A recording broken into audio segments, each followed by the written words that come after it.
They called me a maid with a marriage license. Behind their perfect teeth and polished manners, my husband's family made it clear I didn't belong. Veronica, my sister-in-law, laughed at the dress I made for her birthday. "Cute," she smirked. "Did you stitch that in your laundry room?" I smiled, silent.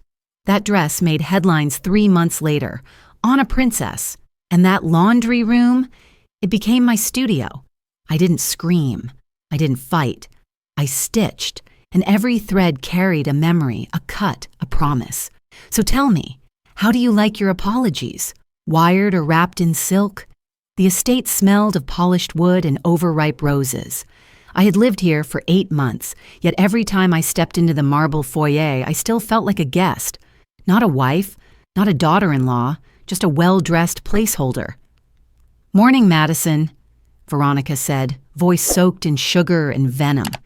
She stood at the bottom of the staircase in a silk robe that looked more editorial than domestic.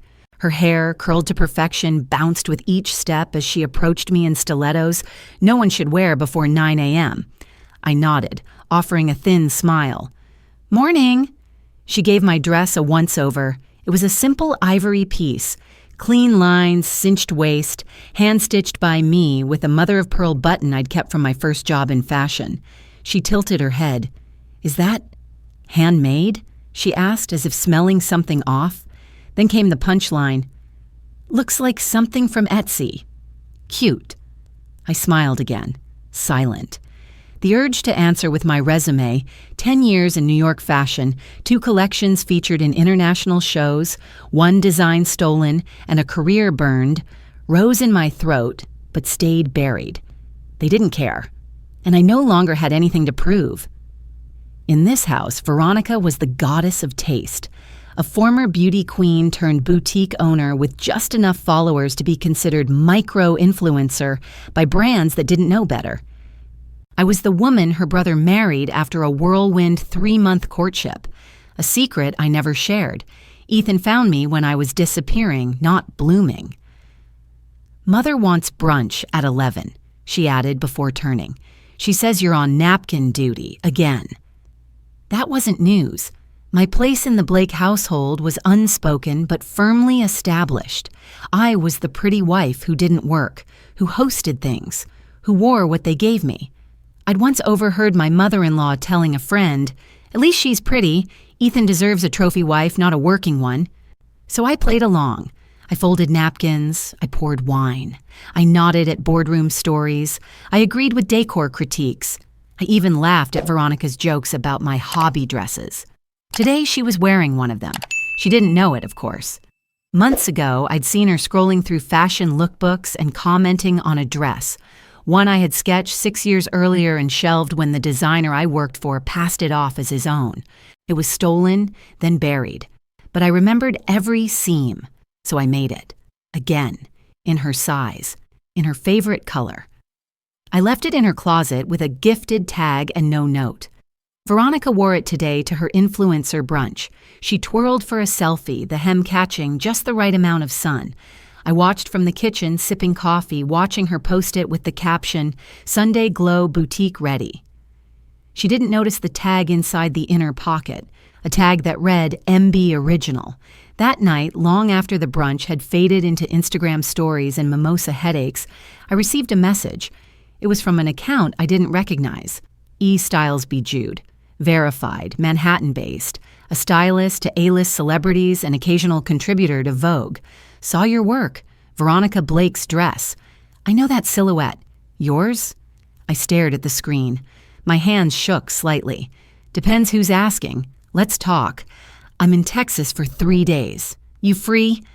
My fingers hovered over the keyboard.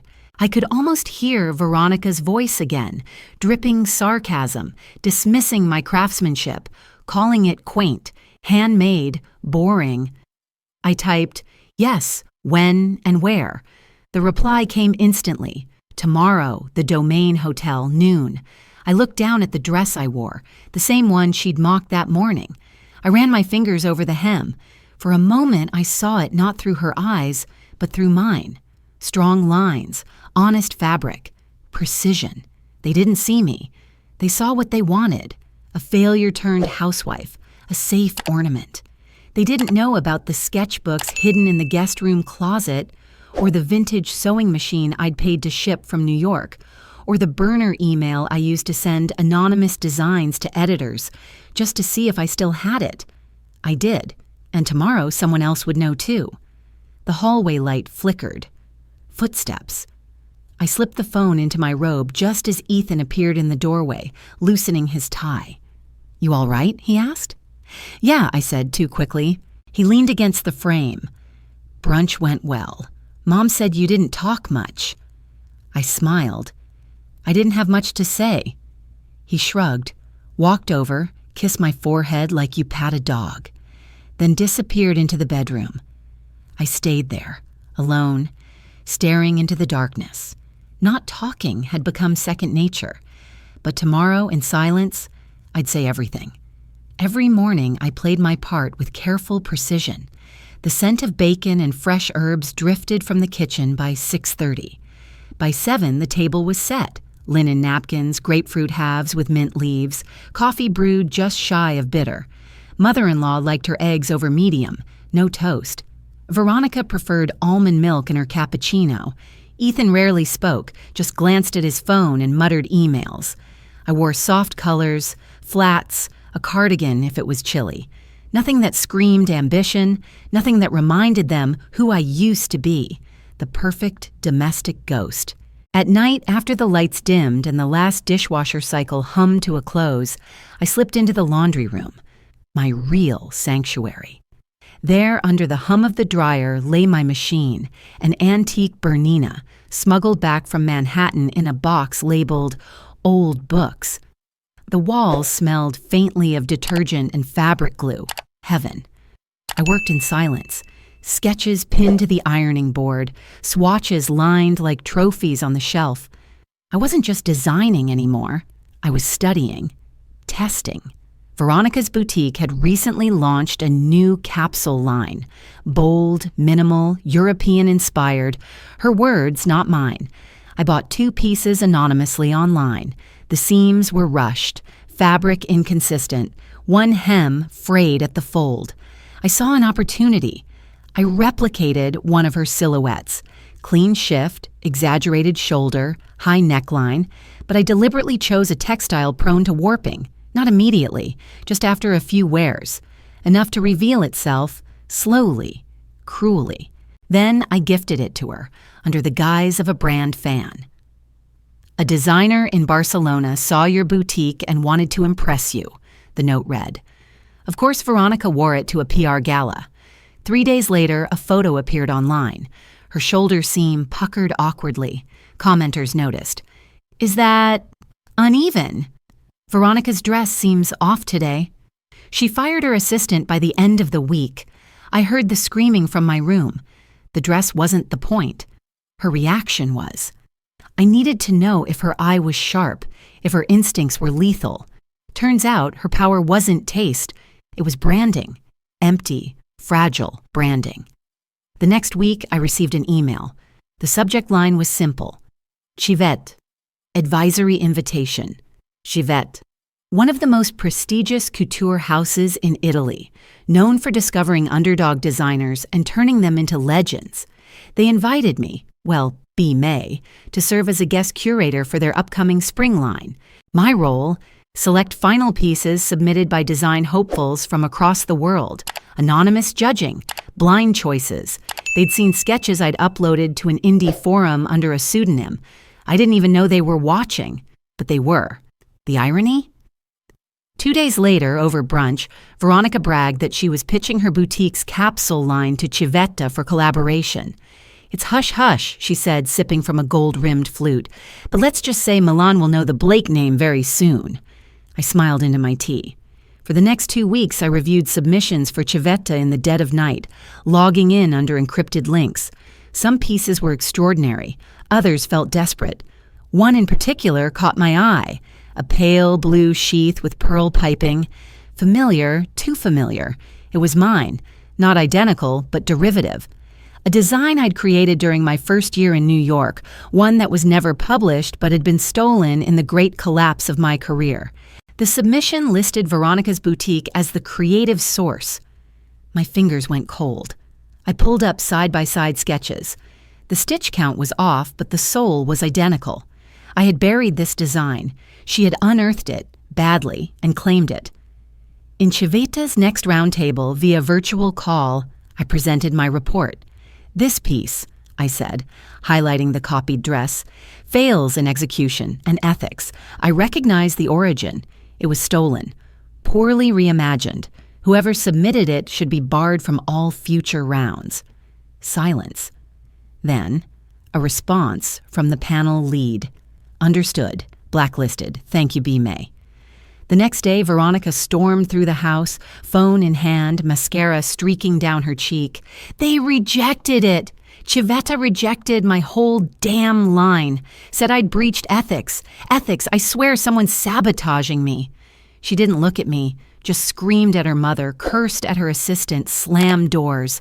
I folded laundry. Later that evening, I checked my inbox. Civeta had confirmed an exclusive design showcase for their spring line, with B. May as head curator and final model. I stared at the message for a long time. Outside, the Blakes were unraveling. Inside, I was stitching a legacy. The name B. May rippled across the fashion world like a secret too delicious to keep. Industry blogs speculated. Editors guessed. She's French, some insisted. No, she's New York underground, clearly. No one got close, and that's how I wanted it. Under that name, I curated, advised, and subtly reshaped the very Runway standards that once closed their doors to me. But at home, I still played the ghost. I still folded napkins. I still listened to Veronica complain about fashion gatekeepers who were clearly intimidated by her innovation. She didn't know one of them lived under her roof. The funds I earned through Civeta were carefully routed into an LLC I had opened in Nevada. Clean, untraceable. From there, I began buying silent shares in small boutiques that Veronica had written off as flea market experiments. One of them had just signed a lease across the street from her flagship store. I didn't just want revenge. I wanted replacement. One night, as Ethan slept beside me, I transferred a 6-figure amount from my Civeta earnings into the LLC. The next morning, his demeanor shifted. He didn't say anything outright, but I noticed the way he looked at me. Longer. Colder. As if I were suddenly made of questions. 2 days later, I came home to find my laptop open, not in its usual place, but on the kitchen counter.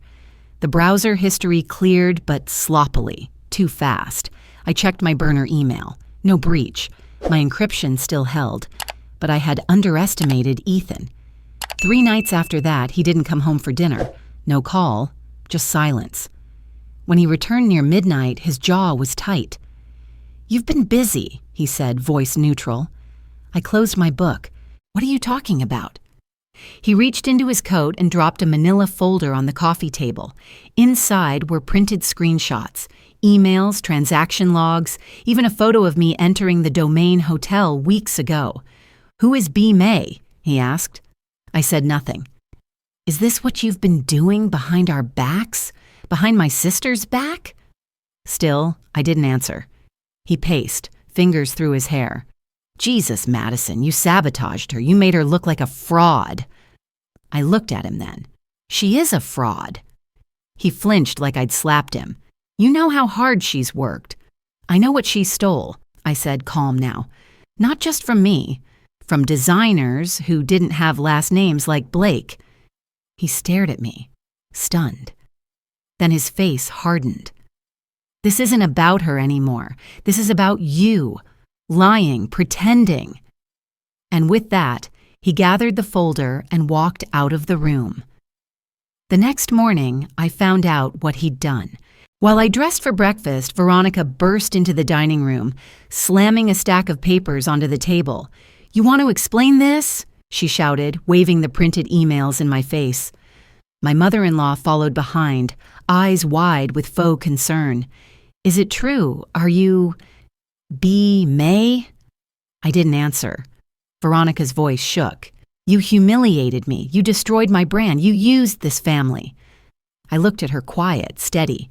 I used a name. You used mine. Don't twist this, she screamed. You're a traitor. You made us look like fools. No, I said. You did that on your own. The room fell silent. Ethan didn't defend me. He didn't speak. He stood behind his sister, eyes lowered. That told me everything I needed to know. By noon, I was in my lawyer's office. I want to file for divorce, I said, effective immediately. The assistant raised an eyebrow. Grounds? Abandonment, I replied, in every sense of the word. I handed over my documents, financials, lease transfers, intellectual property records.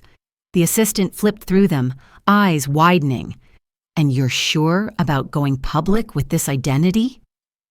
I looked out the window. Across the street, a billboard flickered with an ad for a spring collection. Not mine, not yet, but soon. Let them know who I am, I said, but on my terms. The long game was over. Now it was time to end the story they thought they were writing.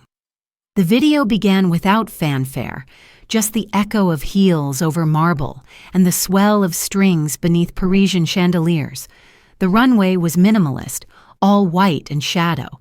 But when the model emerged wearing the final piece, my piece, the silence broke. A black velvet silhouette sculpted to the body like smoke, with a backline that dipped into scandal and a collar structured like wings, folding mid-flight. It was rebellion stitched in silk, restraint screaming in every seam. The camera lingered, the audience breathless. Then the name appeared on the live stream, Final Look by B. May. Within hours, the clip exploded. Fashion accounts reposted, editors dissected. One headline read, "The silent rebirth of American culture has a name, and it's B. May."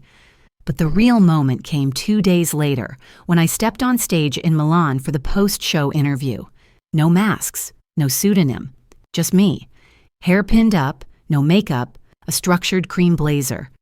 I looked into the cameras and said one line, "My name is Madison Blake, and this was always mine." The silence was thunderous. Then flashes, applause. The internet combusted. Within minutes, headlines turned, "B. May is Blake." From housewife to haute, the maid with a marriage license walks Paris. The Blakes stayed silent. I knew they would. There was no spin for this. 3 days later, I received a letter, heavy, embossed, sealed with gold. Inside, an invitation. Her Highness Amira of Qatar requests your hand in creating an exclusive ceremonial wardrobe for the upcoming royal nuptials. Commission, $1.2 million. The attached note read simply, "We don't want fashion, we want legacy." I stared at it in my Milan apartment, fingers trembling just slightly. Then I smiled, not because of the number, but because Veronica had once mocked a beaded cuff I made by hand, saying it looked like cheap wedding decor. This one would crown a queen. I flew back to Texas the next week, quietly, no press, no arrival fanfare. My first stop wasn't the mansion, it was the boutique across the street from Veronica's, the one I'd funded silently. My assistant greeted me with updates, but I waved her off. Instead, I walked straight to the back office, pulled out a sleek envelope, and slipped in an invoice. Custom design contract. Madison Blake Qatari, Royal Commission Client Billing Source. Blake House Fashion Holdings. 49% Ownership Design Preview. Location. Blake West Boutique, formerly VB Exclusive. I sealed the envelope and sent a courier with specific instructions. Deliver this to Veronica Blake. Personal handoff, no substitutes. That evening, the story broke globally. Madison Blake, exclusive designer to Qatari royalty, had unveiled her ceremonial line under the newly reinstated MB Original label. The photos showed me standing beside Her Highness in Doha, fingers touching a gold-threaded veil, both of us smiling. The press loved it. 2 women crafting a new chapter of tradition. Back in Texas, the Blake estate remained silent. But the next morning, a firestorm. Veronica's boutique page posted a black square, no caption. Her followers speculated. Some defended her. Others dug deeper. Someone found business records. Someone else traced the 49% ownership back to an LLC under MB Original Holdings. The truth bled out like ink in water. Veronica tried to call, twice. I didn't answer. Then Ethan emailed. One line. You've made your point. Can we talk? No. 2 weeks later, a new ad campaign launched, MB Original X Blake West. I was on the cover, eyes direct, fabric cascading behind me like smoke. Under the logo, one question. If you had one weapon left, silence or spotlight, which would you choose? I chose both. Silence gave me the time. The spotlight gave me the echo. That night, alone in my studio, I stitched the final seam of the royal wedding gown. I thought about the laundry room, the look on Veronica's face when I first folded napkins at her brunch, the way Ethan once patted my head like a well-fed pet. They had built a palace of image. I burned it with elegance. The suite in Doha was too large for one person. Marble floors stretched endlessly, and the mirrors only multiplied the solitude. Every morning I opened the balcony doors and watched the city hum to life beneath the desert sun. I ate breakfast alone. I answered emails alone. I fitted gowns for queens alone. This was the life I built, on silence, on strategy, on scars. But some nights, the silence snapped. My phone buzzed near midnight, a familiar number. I stared at it for a long time before answering. "Took you long enough," her voice said, half sigh, half accusation. "Hi, Claire. You said when you made it, you'd send for me." I closed my eyes. The hotel air smelled faintly of jasmine. "I meant to." "You didn't." There was silence. Then her voice again, softer this time. "You know I pawned Mom's ring to cover your court fees? I didn't ask for it back. I didn't ask for anything.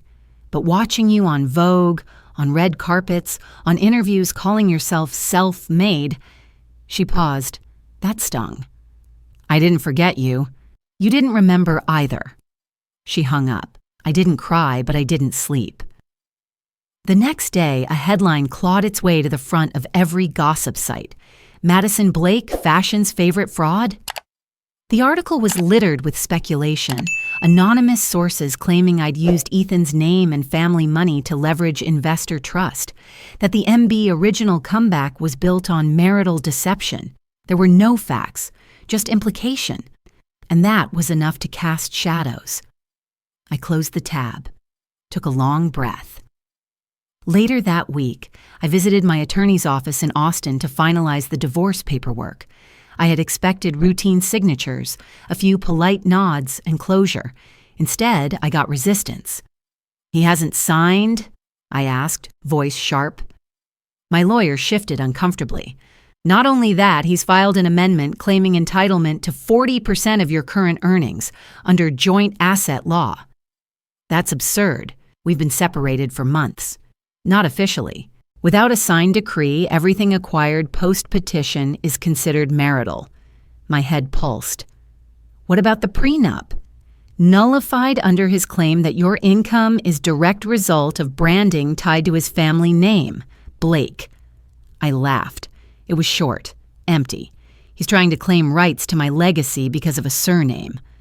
"Unless you can prove he acted in bad faith, manipulated or delayed proceedings intentionally, it may hold." I leaned forward. "What qualifies as proof?" She didn't blink. "Text, email, audio, anything that indicates intent to delay or manipulate for financial gain." I said nothing, just reached into my purse and pulled out a flash drive. She plugged it in. The screen lit up with the recording from the day of the family confrontation. Ethan's voice, cold and calculated. "You walk out now, Madison, and you'll lose everything. You think the courts won't see you as the villain, the gold digger designer who stabbed her husband's family in the back? Play along, and I'll make sure you keep the scraps." My lawyer's eyes widened. "Where did you get this?" "I recorded the entire conversation. House has security cams. I asked for a backup that week." She nodded slowly. This changes everything. By noon, we filed a motion to expedite the divorce and protect assets. By evening, Ethan's lawyer called to negotiate quietly. I declined. That night, I sat on the edge of my hotel bed, the room glowing in soft amber light. My phone buzzed again. This time, no caller ID. I answered. His voice was calm. "You win." I didn't reply. "You really want to do this in public?" "You already did," I said. "You just thought I wouldn't respond." He exhaled. "This isn't who you were." "No," I said. "This is who you made." He hung up. I sat there a while, staring at the skyline. The next morning, I wrote a personal statement. No PR filter, no softening. I posted it on my verified page. I did not marry for power. I married while powerless. I did not build my legacy on a last name. I buried it beneath my own for years. If you want to define me by what I lost, go ahead. But I will define myself by what I made from it. 10 minutes later, the post had 100,000 likes. A week later, the court finalized the divorce. Ethan walked away with nothing, but so did I. No ties, no names, no apologies, just me. The decision was made in silence, without consultation, without applause, no champagne, no press release, just a line on a legal document, one signature at the bottom, and everything shifted. I gave it all away. Every share in Blake West Boutique, every cent earned through the B. May rebrand, every investment I made with the name they thought I borrowed, I returned in kind. But not to them.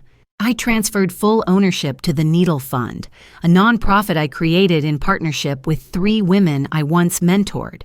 Its mission was simple: support women who had been minimized, silenced, dismissed, especially by the families they married into. The fund launched quietly, but its message roared, "Elegance is not obedience." I declined the next 5 design invitations that came into my inbox, 2 from Paris, 1 from Seoul, and 2 from brands that once called my work too emotional. I had nothing to prove anymore. The only thing I accepted was a TED Talk, not because I wanted to be seen, but because I wanted them to hear. The theater was quiet as I stepped on stage in a tailored suit with unfinished seams, thread tails fluttering at my wrists. I didn't read from a script. I didn't pace. I just stood there and spoke. "My name is Madison Blake," I began. "You know me as B. May. You may know me as the woman who stitched her comeback in silence. But what you don't know is this: some homes are built with bricks. Mine was built with betrayal. I watched their faces, shock, stillness. When I walked into my husband's house, they called me a maid with a marriage license. When I folded napkins, they whispered I'd folded my ambition too. When I stitched in the laundry room, they said it was a phase. When I made my first comeback, they said it was a fluke. When I took back what they stole, they said it was vengeance. It wasn't. It was reclamation. Applause didn't come right away. It came slow, honest, from the back row first, then forward. Afterwards, a woman stopped me backstage, tears in her eyes. "He made me sell my machine," she whispered. "Told me I'd never make money from dreams." I took her hand. "Buy another. Name it after yourself." The next month, I left the cities, the stages, the fashion weeks. I went home, Texas, the same town where I once served mimosas and fake smiled through brunches while my work was worn without credit. I bought a red brick building on the corner of 5th and Holly, an old library, abandoned and silent. We gutted the mold, tore up the carpets, opened the windows. Then we built something better, the Madison Blake Institute for Constructive Fashion, not just a school, a reclamation center, a sanctuary, a place where ideas could be ugly first, unfinished first, raw and real, before being made into beauty. Our first open house was modest. We had 20 chairs mismatched, 5 mannequins, 8 applicants. I wore no makeup that day, just linen and calloused fingers. The line stretched around the block. Press showed up. I waved them off. What I wanted was inside. Near the end of the event, as the room settled into soft laughter and half-empty coffee cups, a girl entered. 17, maybe 18, shoulders curled in, eyes fixed on the ground. She waited until no one was looking, then walked up, hands trembling, and placed a worn portfolio on the table in front of me. She didn't say a word. I opened it slowly. Rough sketches. Lines not yet confident, but bold, earnest, brave in their imperfection. I looked up. She met my gaze, holding her breath. I smiled. "Don't worry," I said. "You don't need a rich last name to be remembered, just a sharp needle." Her shoulders dropped, just a little. That night, as the lights dimmed and the sewing machines finally fell silent, I sat alone at my desk, watching the wind move through the window. The world outside didn't look different, but I was. I wasn't stitched together by survival anymore. I was built by choice. I had broken the game. And then I rewrote the rules.